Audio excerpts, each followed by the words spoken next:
Good morning, bachcho. Let us start the second part of the lesson, The Sound of Music. This is the Shehnai of Bismillah Khan. बच्चों आप यहाँ पर बहुत सारे pictures देख रहे हैं. ये सब इंस्ट्रूमेंट प्लेयर्स की है और आप इनके विषय में इंटरनेट पर जाकर इनकी जानकारी ले सकते हैं.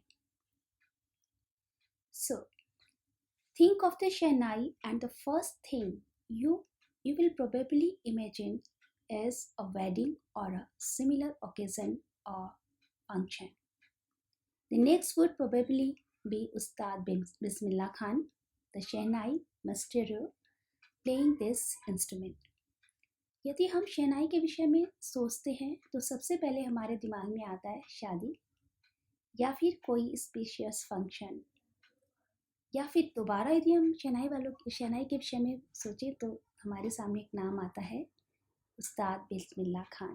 तो आज हम इस लेसन में उन्हीं के विषय में पढ़ने जा रहे हैं.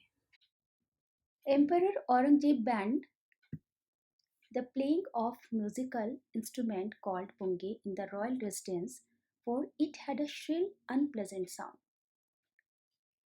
जो औरंगजेब एम्परर था उसने अपने राजसी स्थान पर यानी अपने महल में पुंगी के बजाने पर रोक लगा दी थी. क्यों? क्योंकि it had a shrill and unpleasant sound. Shrill means very sharp, बहुत ही तीखी आवाज़ थी उसकी, और अनप्लेजेंट साउंड थी. Pungi became the generic name for reed noise makers. Generic name is a name given to a class or group as a whole. And reeded means wind instruments which have reeds like the flute, the clarinet, etc. यानी reads से बने हुए जितने भी instrument थे उन सभी के ऊपर औरंगजेब ने रोक लगा दी थी. उसके अनुसार ये सारे जितने भी रेटेड इंस्ट्रूमेंट थे वो नॉइज मेकर थे, उनसे बेहद खराब अनप्लेजेंट साउंड आती थी. Few had thought that it would one day B revived. कुछ लोगों ने सोचा जो ये इंस्ट्रूमेंट बजाते थे कि शायद ये फिर से एक बार प्रचलन में जरूर आ जाएगा. A barber of a family of professional musician who had access to the royal palace decided to improve the tonal quality of the pungi. A barber means नाई. एक प्रोफेशनल म्यूजिशियंस की फैमिली से था एक नाई, उसकी फैमिली में professional musicians रहे हैं. उसने और उसकी रॉयल पैलेस तक, उसका शाही महल तक आना जाना भी था, पहुंच भी थी उसकी. उसने डिसाइड किया कि क्यों ना पुंगी की टोनल क्वालिटी को इम्प्रूव किया जाए. He chose a pipe with a natural hollow stem that was longer and broader than the pungi. He chose, उसने चुना एक ऐसा पाइप जो नेचुरली हॉलो था. Hollow means empty from inside, और वो पुंगी के लिए जो यूज़ किया जाता था, उस जो रीड यूज़ किया जाता था उससे लंबा था और चौड़ा था. And made 7 holes on the body of the pipe. और उसने क्या किया, उसकी बॉडी पर यानी उस जो उसने हॉलो स्टेम लिया था उसमें उसने 7 होल्स बना दिए, होल में छेद बना दिए.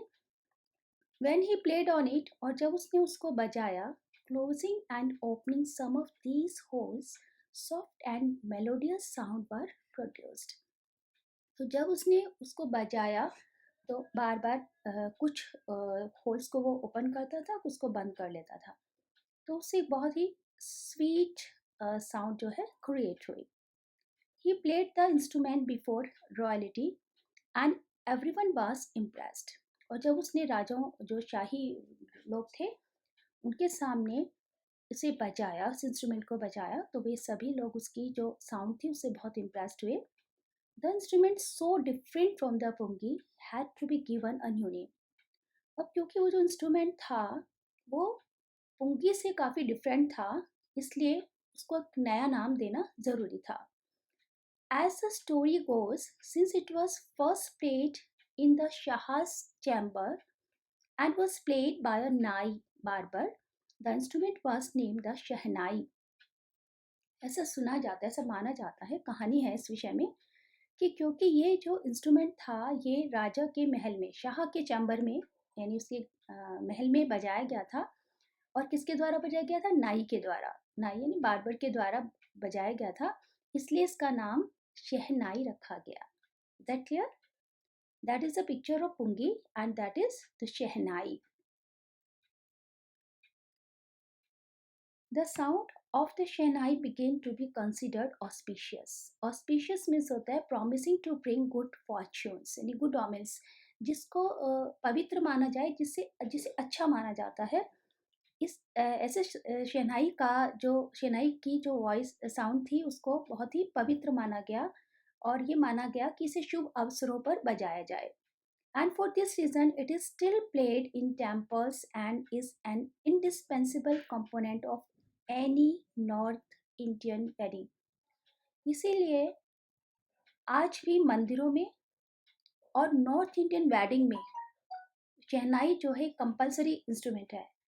आप देखेंगे इंडिस्पेंसिबल का मतलब है without which a piece of work can not be done, यानी शहनाई के बिना शादी अधूरी होगी। मंदिर में यदि पूजा हो रही है तो वह शहनाई के बिना अधूरी मानी जाएगी, इतना इंपॉर्टेंट प्लेस उसको मिल गया। In the past the shehnai was part of the नौबत।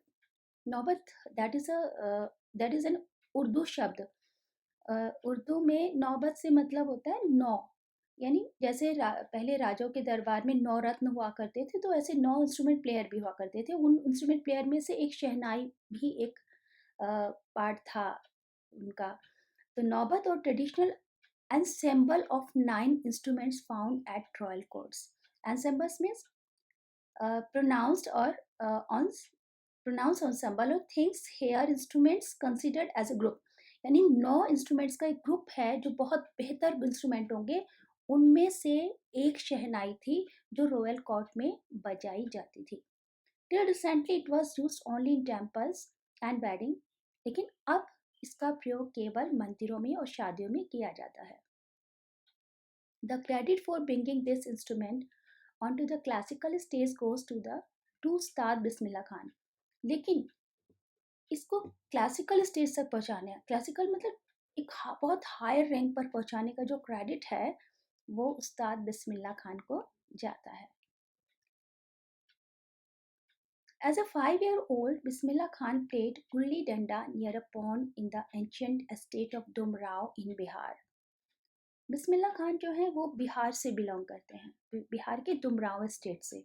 तो जब वो 5 साल के थे तो उस वक्त में वो एक पुराने प्राचीन तालाब के पास गुल्ली डंडा खेला करते थे, यानी सामान्य बच्चे की तरह उनका बचपन गुजरा था।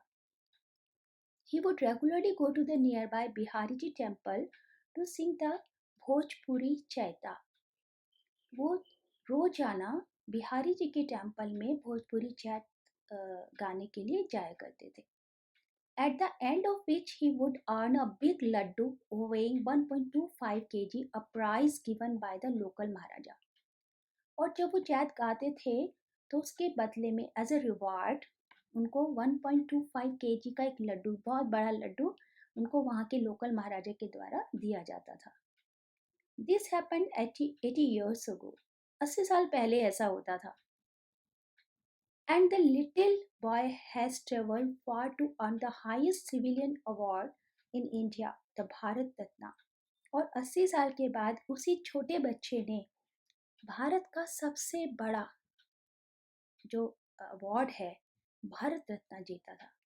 यानी जब वो 5 साल के थे तब उन्होंने, जब वो गाते थे तो उसके एवज में उनको क्या मिलता था एज ए रिवॉर्ड? 1.25 kg का लड्डू। और जब उन्होंने इतना हायर प्लेस इंडिया में अपना अचीव किया एज ए शहनाई प्लेयर, तो उनको कौन सा अवार्ड मिला? भारत रत्न का highest civilian award in India. Born on 21 March 1916, Bismillah belongs to a well known family of musician from Bihar. इनका जन्म 21 मार्च 1916 में हुआ था और ये बिहार की एक बहुत ही प्रसिद्ध म्यूजिशियन फैमिली से बिलोंग करते थे। His grandfather Rasul Baksh Khan was a Shehnai Nawaz of the Bhojpur King's Court। Bhojpur के राजा के दरबार में इनके पिता, नाम क्या है इनका, इनके दादाजी रसूल बख्श खान जो थे वो शहनाई नवाज थे। His father Pagambar Bucks and other paternal ancestors were also great Shehnai players. और उनके जो फादर थे पैगंबर बख्श और जो भी उनके paternal ancestor means ancestors of the father यानी पिता के भी जो पूर्वज हैं वो भी अच्छे ग्रेट शहनाई प्लेयर्स थे। तो उससे क्या सिद्ध होता है कि Bismillah Khan had acquired the skill of playing shehnai from his ancestors. अपने पूर्वजों से ही उन्होंने इस शहनाई को प्ले करने की जो महारत थी वो हासिल की थी। The young boy took to music early in life. इस छोटे से बच्चे ने बचपन में शुरू से ही म्यूजिक को अपना लक्ष्य बना लिया था। At the age of 3, when his mother took him to his maternal uncle's house in Banaras, now Varanasi, Bismillah was fascinated watching his uncles practice the shehnai.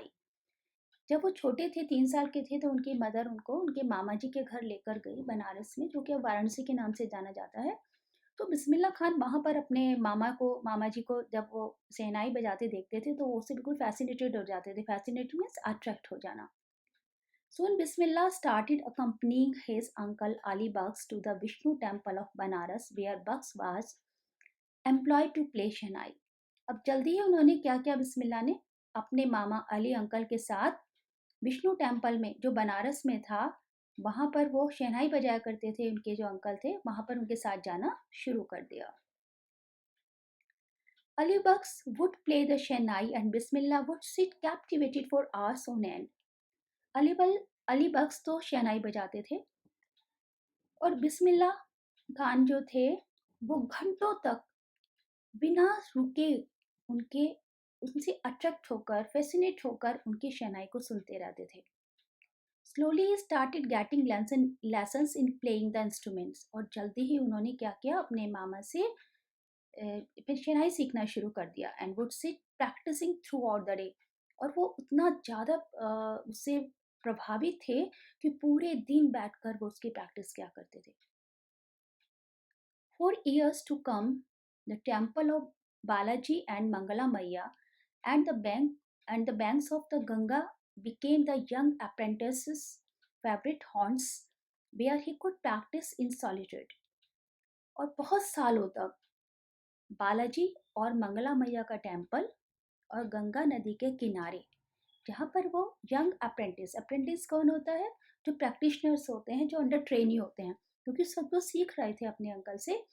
तो वो घंटों बैठकर गंगा के किनारे या फिर बालाजी या मंगला मैया के टेम्पल में बैठकर वो घंटों प्रैक्टिस किया करते थे अकेले बैठकर। The flowing water of the Ganga inspired him to improvise the invent ragas that were earlier considered to be beyond the range of the Shehnai.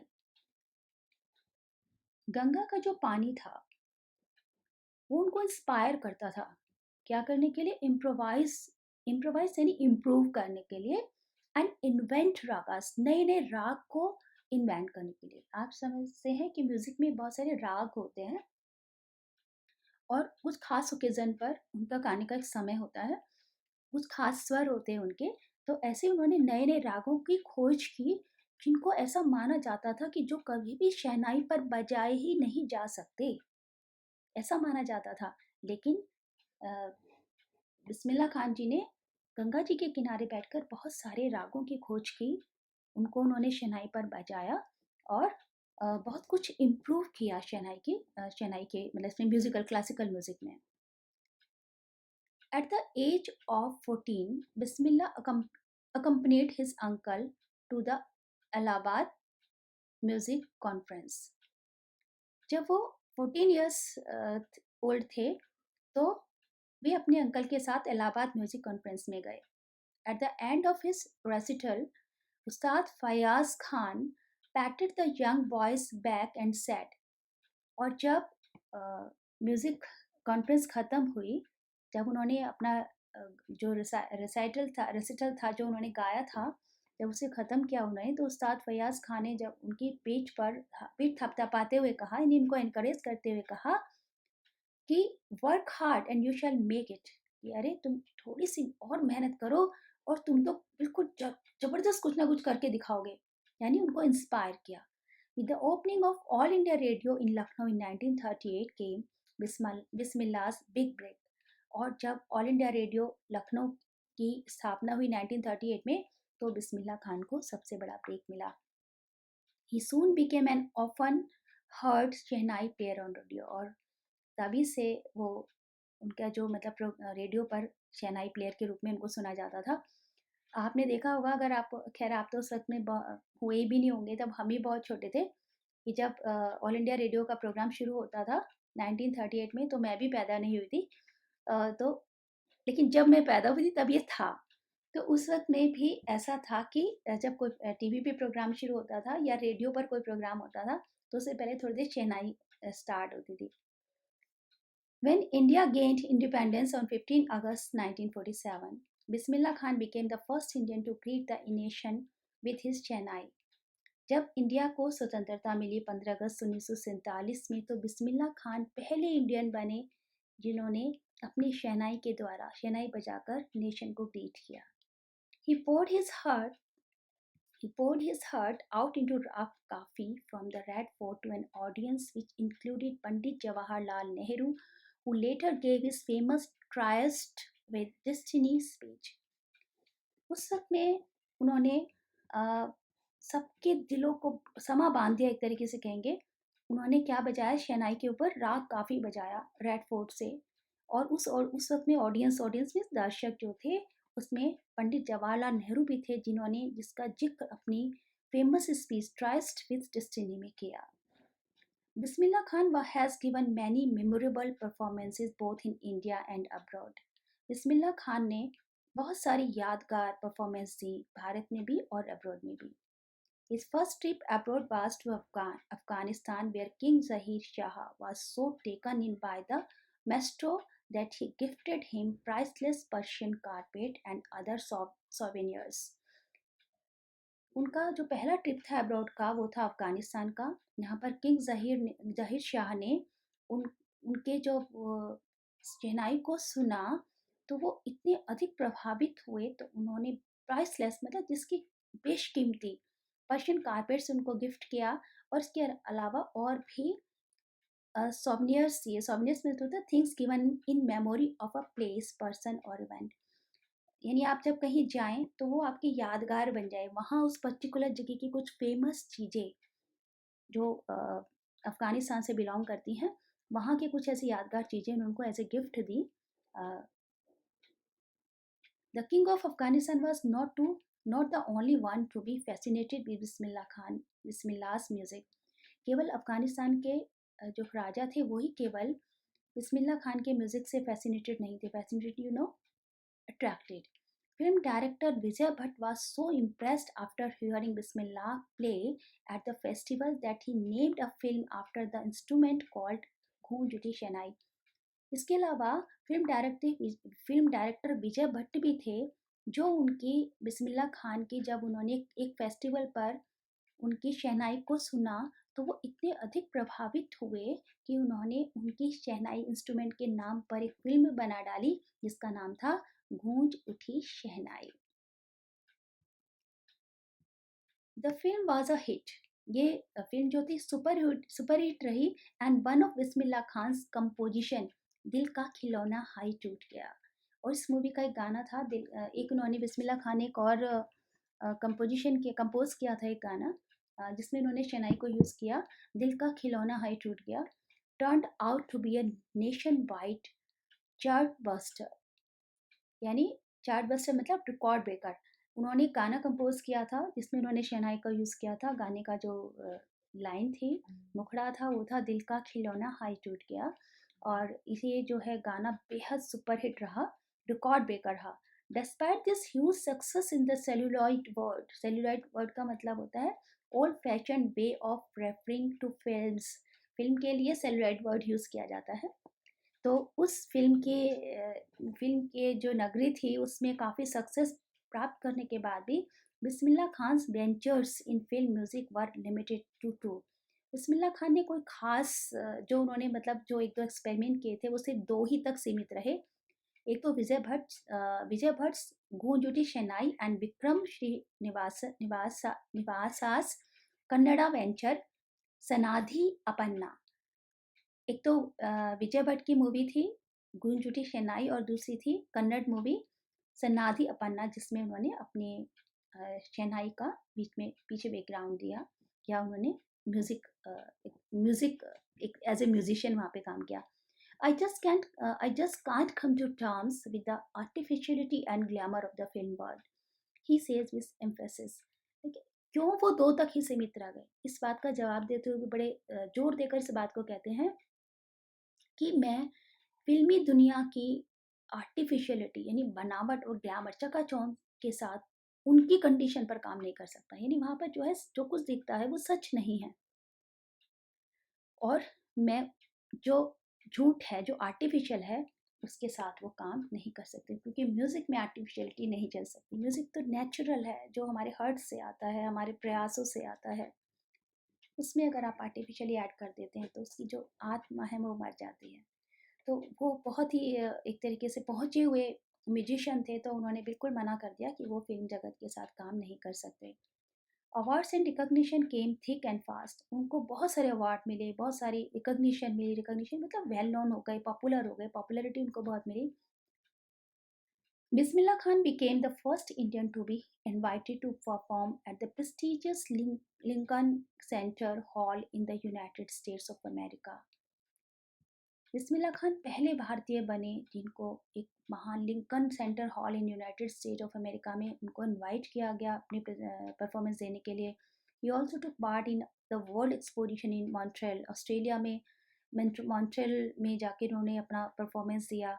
In the Cannes art festival and in the Osaka trade fair. इसके अलावा वो Keynes में art festival में गए, Osaka trade fair में गए। So well known did he become internationally that an auditorium in Tehran was named after him. और वो इंटरनेशनली इतने फेमस हो गए कि तेहरान में उनके नाम से एक ऑडिटोरियम भी बन गया। उसका नाम क्या है? तहर मॉस्क्यू उस्ताद बिस्मिल्लाह खान, उसका मॉन्यूमेंट का नाम है। National awards like Padmashri, the Padma Bhushan and the Padma Vibhushan were conferred on him. उन्हें बहुत सारे नेशनल अवार्ड मिले। कन्फर्ड मीन्स होता है गिवन यूजुअली एन अवार्ड और अ डिग्री। जब कोई डिग्री दी जाती है या अवार्ड दिया जाता है तो उसके लिए कन्फर्ड वर्ड का यूज़ किया जाता है। तो उनको पद्मश्री, पद्म भूषण, पद्म विभूषण अवार्ड मिले। In 2001 Ustad Bismillah Khan was awarded India's highest civilian award, the Bharat Ratna. 2001 में उस्ताद बिस्मिल्लाह खान को भारत रत्न के अवार्ड से नवाजा गया है। भारत का जो सबसे ऊंचा हाईएस्ट सिविलियन अवार्ड है भारत रत्न, उससे उनको नवाजा गया। With the coveted award resting on his chest and his eyes glinting with rare happiness, he said. Coveted मतलब much desired, जिसकी अंदर से इच्छा थी कहीं पर उनको, जब उनको वो दिया गया तो उनकी आंखें चमक उठी और उन्होंने कहा, all I would like to say is teach your children music, this is Hindustan's richest tradition, even the west is now coming to learn our music. उन्होंने कहा कि अपने बच्चों को म्यूजिक जरूर सिखाओ, भारत की सबसे ही रिचेस्ट ट्रेडिशन है, यहाँ तक कि पश्चिमी देश भी अब इसको सीखना चाहते हैं, हमारे संगीत को सीखना चाहते हैं। तो म्यूज़िक हमारी लाइफ में इतना इम्पोर्टेंट रोल प्ले करता है, और इस बात को एक म्यूजिशियन से बेहतर और कौन जान सकता है। लेकिन वो चाहते थे कि हमारे भारत का हर बच्चा म्यूज़िक सीखे। In spite of having travelled all over the world, Khan sahab, as he is fondly called, is exceedingly fond of Banaras and Dumraon. हालांकि उन्होंने दुनिया भर के बहुत सारे देशों की सैर की थी, लेकिन बावजूद इसके वो सबसे ज़्यादा अपने बनारस को और अपने दुमराव को याद करते थे। And they remain for him the most wonderful towns of the world. और उनके लिए पूरी दुनिया में सबसे ज़्यादा वंडरफुल टाउन कौन से थे? बनारस और Dumraon. A student of his once wanted him to had a shehnai school in the USA. उनका एक स्टूडेंट था यूएसए में, और उसने एक बार उनसे अपनी इच्छा जाहिर की कि मैं यूएसए में एक शहनाई स्कूल खोलना चाहता हूँ और आप वहाँ पर आकर उसके हेड बन जाएं। And the student promised to recreate the atmosphere of Banaras by replicating the temple there. उन्होंने कहा कि मैं बिल्कुल जो आपके पास बनारस में जो टेम्पल है बिल्कुल वैसा ही एनवायरनमेंट क्रिएट कर दूंगा वहाँ पे। रेप्लिकेट में होता है टू कॉपी, बिल्कुल ऐसा हूबहू ऐसा ही एनवायरनमेंट मैं वहाँ पर क्रिएट कर दूँगा, अगर वो वहाँ पर आ जाते हैं और वहाँ के हेड बनना स्वीकार कर लेते हैं। But Khan Sahab asked him if he would be able to transport river Ganga as well. लेकिन खान साहब ने उनसे पूछा, अच्छा, तुम टेम्पल तो बना दोगे, लेकिन क्या तुम गंगा भी वहाँ पर ला सकते हो?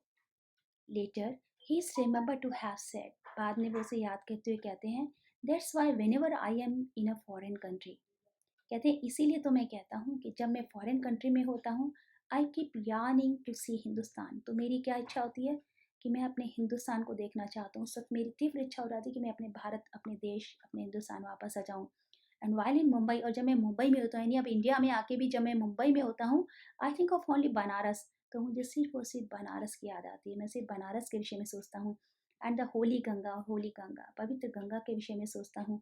एंड वाइल इन बनारस, और जब मैं बनारस में होता हूँ, आई मिस द यूनिक मट्ठा ऑफ डुमराव, और उस वक्त में मुझे क्या याद आता है? डुमराव का मट्ठा। What is the Dumraon? Dumraon is the birth place of Bismillah Khan ji. तो अपना बर्थ प्लेस उनको हमेशा याद रहता है, इसलिए वो अपनी लाइफ में जो सबसे ज़्यादा इंपॉर्टेंस देते हैं, बनारस को देते हैं, डुमराव को देते हैं। Ustad Bismillah Khan's life is a perfect example of the rich cultural heritage of India. अब अगर आप भारत की संस्कृति को, भारत की सभ्यता को, भारत की आत्मा को देखना चाहते हैं, तो आप बिस्मिल्लाह खान की लाइफ को देखिए, आपको उसमें सब चीज़ मिलेंगी।